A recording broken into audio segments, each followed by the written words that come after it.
બાંગ્લાદેશમાં હિન્દુઓ પર થયેલા અત્યાચાર અને હત્યાઓના વિરોધમાં દેશભરમાં લોકોમાં આક્રોશ છે। ત્યારે આજે વલસાડમાં હિન્દુ સંગઠનો દ્વારા બાંગ્લાદેશમાં હિન્દુઓ પર થયેલા અત્યાચાર અને હત્યાના વિરોધમાં હિન્દુ સંગઠનોએ વિરોધ પ્રદર્શન કર્યું હતું, જે અંતર્ગત વલસાડના સ્ટેડિયમ રોડ પર સભા યોજાઈ હતી, જેમાં જિલ્લાભરના હિન્દુ સંગઠનના કાર્યકર્તાઓ ઉપસ્થિત રહ્યા હતા। સાધુ સંતો પણ આ પ્રસંગે ઉપસ્થિત રહી બાંગ્લાદેશમાં હિન્દુઓ પર થયેલા અત્યાચારને વખોડ્યો હતો અને તાત્કાલિક હિન્દુઓ પર થયેલા અત્યાચારને રોકવામાં આવે અને કેન્દ્ર સરકાર આ મામલે હસ્તાક્ષર કરી બાંગ્લાદેશના હિન્દુઓની રક્ષા માટે પ્રયાસ કરે તેવી પણ માંગ ઉઠી હતી। આ જાહેર સભા બાદ હિન્દુ સંગઠનોએ વલસાડના જાહેર રસ્તા પર એક વિશાળ રેલી યોજી હતી, જેમાં મોટી સંખ્યામાં વલસાડવાસીઓ પણ ઉપસ્થિત રહ્યા હતા। ત્યારબાદ જિલ્લાના અધિક કલેક્ટરને આવેદનપત્ર આપી ભારત સરકાર બાંગ્લાદેશ સરકાર પર દબાણ કરે અને બાંગ્લાદેશમાં વસતા હિન્દુની રક્ષા થાય તેવી માંગણી કરી હતી।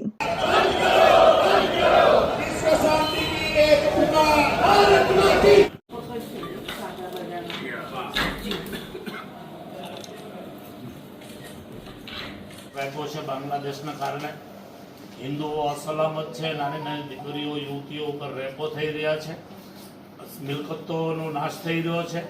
એટલે આજે સારા ભારતના હિન્દુઓ નહીં પણ વિશ્વના હિન્દુઓ જાગૃત થયા છે। અમે આપના માધ્યમથી આપણી સરકાર ઉપર પ્રેશર લાવવા માંગીએ છીએ કે ત્યાંના સંતો, ત્યાંના હિન્દુઓ, ત્યાંના મંદિરો એનું રક્ષણ કરે। ભારત માતા કી જય, વંદે માતરમ, સનાતન ધર્મ કી જય। આજે સારા એ વિશ્વની અંદર લગભગ 150 ઉપરાંત દેશોની અંદર હિન્દુઓ વસ્યા છે। આજ દિવસ સુધી કોઈ એવી ઘટના નથી ઘટી કે જ્યાં હિન્દુઓએ ત્યાંના કાયદાનું નિર્મૂલન કર્યું હોય, ઉલ્લંઘન કર્યું હોય। પણ આજે જે બાંગ્લાદેશની અંદર હિન્દુઓને ખાસ કરીને ટાર્ગેટ કરીને એમને મારી રહ્યા છે, બહેનો ઉપર અત્યાચારો કરી રહ્યા છે, મિલકતો લૂંટી રહ્યા છે, કેટલાકની મિલકતો સળગાવી રહ્યા છે અને કાં ઇસ્લામ ધર્મને સ્વીકારો અને કાં તમે અહીંથી ભાગી જાઓ। આજે ઘટનાઓ ઘટી રહી છે, એના માટે આજે હિન્દુ સેવા સમિતિના માધ્યમથી વલસાડ જિલ્લાની અંદર કલેક્ટર સાહેબને આવેદનપત્ર આપવામાં આવ્યું છે।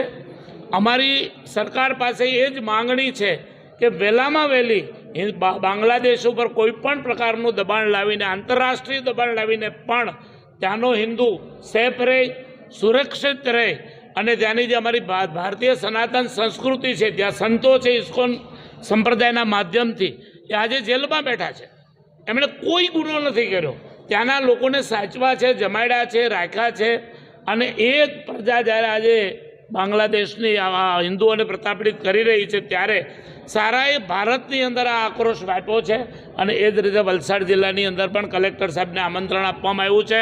અમે કેન્દ્ર સરકાર સુધી એ વાત પહોંચાડવા માંગીએ છીએ કે વહેલામાં વહેલું દબાણ લાવી અને આ દેશને સલામત સીધો કરે અને हिंदुओं सुरक्षित करें।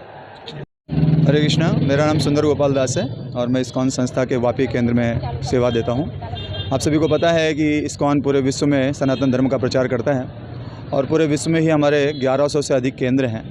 अभी हाल ही में कुछ बांग्लादेश में ऐसी घटनाएं हो रही हैं जिसके कारण हमारा पूरा सनातन धर्म खतरे में है, चिंतित है, सभी लोग समस्या में हैं। हमारे एक भक्त जो कि वहाँ की एक समिति के स्पोक पर्सन थे, प्रवक्ता थे, श्री चिन्मय कृष्ण दास जी, उनको अभी गिरफ्तार कर लिया गया है बिना किसी वजह के। तो आज हम सभी ने यहाँ पे कई सारे समितियों ने मिलकर यहाँ पे आयोजन किया था एक धरना प्रदर्शन का। तो हम लोग अभी यहाँ पे ज्ञापन देने के लिए आए थे माननीय कलेक्टर साहिबा को, जिसमें कि हम भारत सरकार से ये विनती करते हैं कि जो बांग्लादेश में जो माइनॉरिटीज़ हैं, चाहे वो हिंदू हों, क्रिश्चियंस हों या कोई अन्य भी जाति के हों, कोई भी अन्य संप्रदाय के हों, उन सभी के हितों की रक्षा की जाए, उनके जो अधिकार हैं वो उनको प्रदान किए जाएँ और जल्द से जल्द चिन्मय कृष्ण जी को जो है वो कारावास से मुक्त किया जाए, ऐसी हमारी प्रार्थना।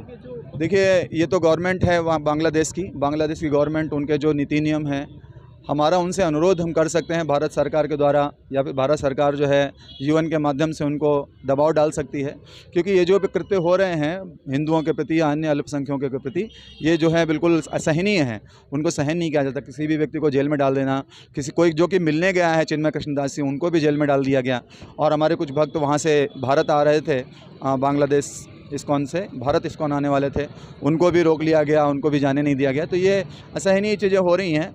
अभी गवर्नमेंट वहाँ पर अस्थायी लग रही है, तो हम भगवान से प्रार्थना करते हैं और भारत सरकार के थ्रू उन पर दबाव डालने का जो है अनुरोध करते हैं कि जिससे कि वहाँ पे जो स्थितियाँ हैं उसको शांतिपूर्ण हो सकें और सभी लोग सौहार्दपूर्वक वहाँ पे रह सकें।